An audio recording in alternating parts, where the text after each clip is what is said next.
So I'm wondering now how we learn to cook, because I'm thinking it's not obvious that we should cook. How did we learn to cook spaghetti and rice? Because when you look at those products, they don't seem to be like food. They don't seem edible at all. Because spaghetti, a stick of spaghetti, or grain of rice, or porridge oats, they just don't look edible. How do we learn to boil them and fry them and grill them? And how do we learn to add milk to oats to make it cereal, to make it edible?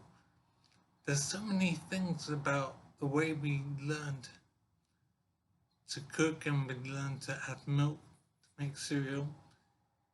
It doesn't actually make sense to me how we learn these things. It is very strange how we learn to do these things. Why did it occur to us to cook in the first place? How could we look at a stick of spaghetti or a grain of rice? How could we see that that was food?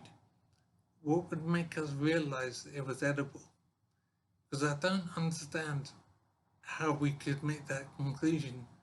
If I look at a stick of spaghetti or a grain of rice, I don't see it as being food. And this is like hundreds of years ago, I suppose. How did they realize they could make food out of these things? Spaghetti and rice do not look like food.